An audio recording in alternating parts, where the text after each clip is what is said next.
mwongeye kwirirwa bakunzi ba Slim Jesus Entertainment. Muri aka kanya tugiye kurebera hamwe amateka ya General Mahmoud Idriss Deby Itno wasimbuye se akaba ayoboye inzibacyuho izamara amezi 18. Muto mu myaka, mukuru mu bikorwa, General Major Mahmoud bin Idriss Deby Itno benshi bazi nka Mahamat Kaka uyoboye igihugu cya Chad yavutse mu mwaka w'1984, akaba ari umuhungu wa perezida wa Chad Marshal Idriss Deby Itno watabarutse ku itariki ya 20 Mata 2020 aguyeho urugamba rwambikanye mu majyaruguru y'igihugu cye.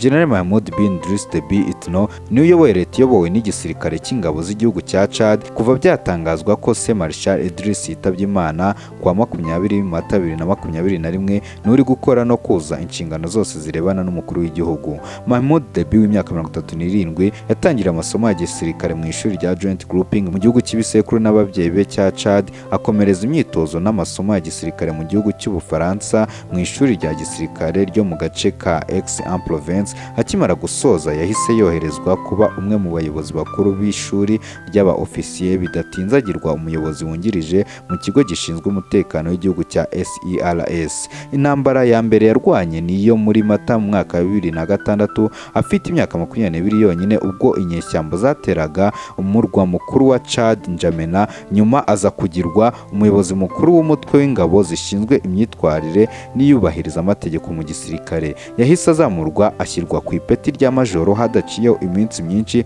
aza gutangira kujya ayobora intambara n'ingabo z'igihugu zahanganagamo n'inyeshyamba. Urugero ni mu mwaka wa 2009 muri Gicurasi ubwo yayoboraga igitero simusiga ingabo z'igihugu cya Chad zagabye kuri UFR. Inyeshyamba zari zifite ibirindiro mu burasirazuba bwa Chad bakazigwa gitumo zikaraswa bikomeye. Intsinzi n'ibigwi yaramaze kubaka byatumye agirirwa icyizere, yoherezwa mu mwaka wa 2013 nk'umuyobozi wungirije w'ingabo zari ziyobowe na General Omar Bikimo zagiye gutanga umusada mu gihugu cya Mali.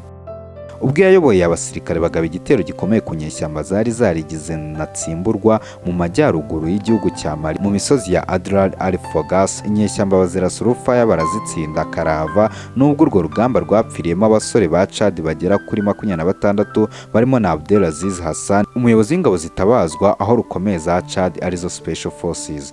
Yahise agirwa umuyobozi mukuru w'abasirikare bahoraga bahanganye n'inyeshyamba mu majyaruguru ya Chad.